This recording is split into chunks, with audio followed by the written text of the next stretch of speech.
বন্ধুরা, আজ আমি আখি সম্পর্কে আপনাদের এমন কিছু নিউজ দিব যা শুনলে আপনারাও রীতিমতো অবাকই হয়ে যাবেন।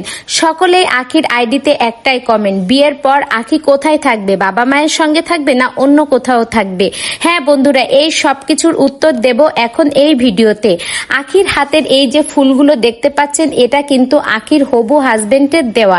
আখির পরা এই যে লাল কালো থ্রি পিসটা দেখছেন, এটাও কিন্তু আখির হবু হাজবেন্ডের গিফট। এই থ্রি পিসের সাথে কিন্তু কানের দুল বলুন, পার্স ব্যাগ বলুন, এগুলো কিন্তু আখির হবু হাজবেন্ড আখিকে দিয়েছে। এছাড়া বিয়ের পর আখির হবু হাজবেন্ড আখিকে নিয়ে কিন্তু আবাসিকে উঠতেছে। আবাসিকে কিন্তু আখির হবু হাজবেন্ডের একটা ফ্ল্যাটও রয়েছে। এই ফ্ল্যাটটা কিন্তু আখির হবু হাজবেন্ডের নিজের কেনা। তো আখির পছন্দই কিন্তু আখির হবু হাজবেন্ডের পছন্দ। এই বাজারে এই যুগে এইরকম পছন্দ মতো কে চলতে পারে বলুন ভাই? এই যে লাচ্চা খাওয়া দেখতে পাচ্ছেন, এটাও কিন্তু আখির পছন্দের। আখির হাতের এই চুড়িগুলো কিন্তু আখির হবু হাজবেন্ডের পছন্দ মতো।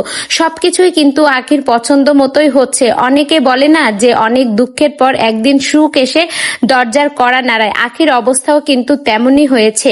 আখি অনেক কষ্ট পেয়েছে। আখি কিন্তু অনেক অনেক বড় কিছু লাগবে এই ধরনের মেয়ে না। আখি কিন্তু অনেক ছোট ছোট জিনিসে অনেক খুশি হয়ে যায়। এই ড্রেসটা কিন্তু আখির হবু হাজবেন্ড সেদিন আখিকে গিফট করেছিল। এই ড্রেসটা পরে আখিকে এত ভালো লাগছে। আর এই আবাসিকেই কিন্তু আখি বিয়ের পর উঠবে। এখানে কিন্তু আখির হবু হাজবেন্ডের একটা ফ্ল্যাটও রয়েছে। তো যাই হোক, সব মিলিয়ে অনেক ভালো লাগছে। আখি এইখানে কোন বিল্ডিংটাতে উঠবে তা যদি আপনারা দেখতে চান তাহলে আমার ভিডিওর দিকেই চোখ রাখুন। আখির সকল নতুন নতুন ভিডিও আপনারা আমার আইডিতেই পেয়ে যাবেন। আর একটা কথা না বলেই পারছি না, আখির হবু হাজবেন্ড আখির পছন্দকে এত বেশি মূল্যায়ন করে, আর এই জিনিসটাই আখির সবচেয়ে বেশি পছন্দের। তো বন্ধুরা, যারা যারা আখিকে ভালোবেসে থাকেন তারা অবশ্যই একটা লাইক করে আমার পাশে থাকবেন। আর আখির হবু হাজবেন্ডের দেওয়া গিফটগুলো আপনাদের কাছে কেমন লেগেছে অবশ্যই কিন্তু কমেন্ট করে জানাবেন।